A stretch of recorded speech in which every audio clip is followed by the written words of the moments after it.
오순절에 하나님께서 예수님의 제자들에게 성령을 보내주셨습니다.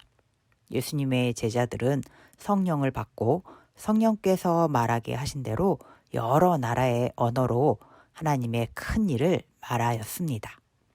제자들의 말을 들은 많은 사람들이 몰려들었습니다. 제자들을 보고 술에 취한 것이라고 조롱하는 사람들도 있었습니다.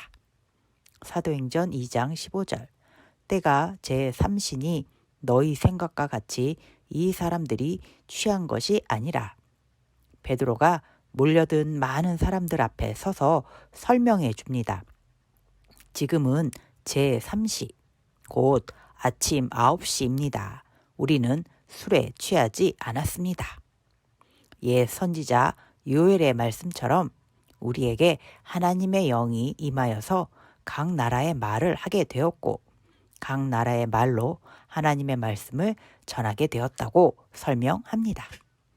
예수님께서 예루살렘을 떠나지 말고 성령을 기다리라고 하셔서 기다렸는데 정말 성령을 받았다고 말합니다. 사도행전 2장 25절 이스라엘 사람들아 이 말을 들으라.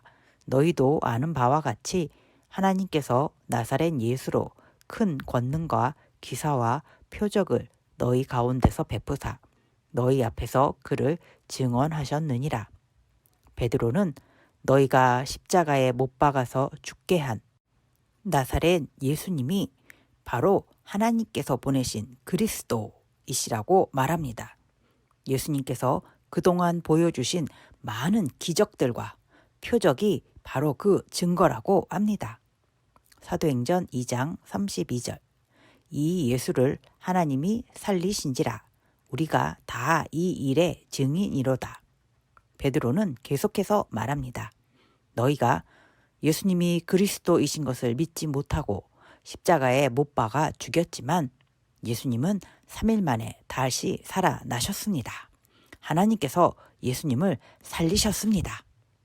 그리고 다시 살아나신 예수님께서 우리에게 찾아오셔서 하나님의 약속하신 성령을 기다리라고 하셨습니다. 우리는 예수님의 말씀대로 성령을 기다렸습니다.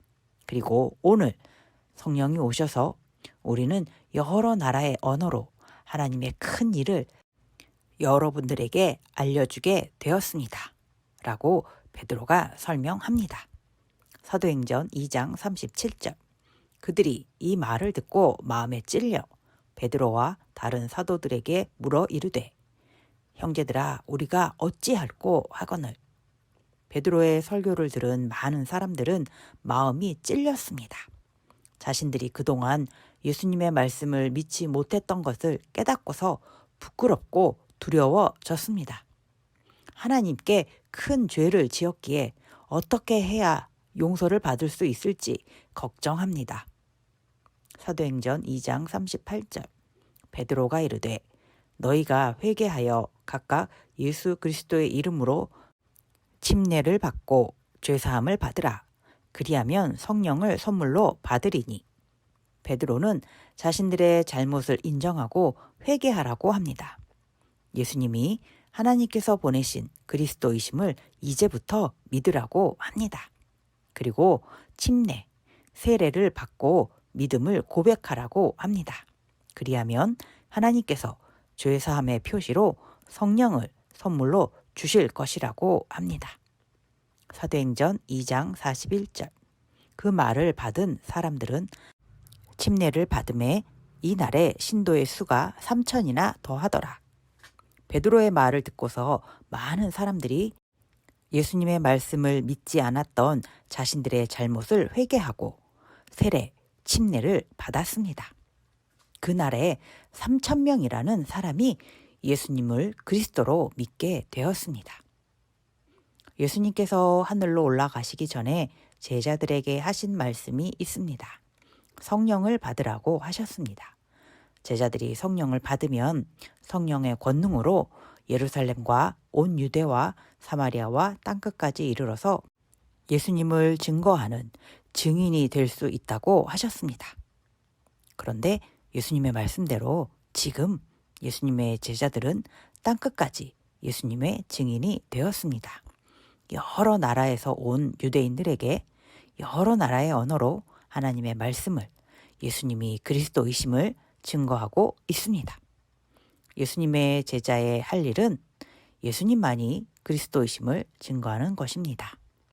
그것은 우리의 지혜, 언어 능력으로 하는 것이 아닙니다. 성령의 권능으로 하는 것입니다. 성령께서 우리와 함께 하셔서 우리가 예수님을 잘 증거할 수 있도록 인도해 주십니다. 극일교회 어린이 여러분, 예수님만이 그리스도이심을 증거하는 예수님의 제자가 됩시다. 성령께서 함께 하셔서 도와주실 것입니다. 담대하게 예수님을 증거하는 멋진 예수님의 증인이 됩시다.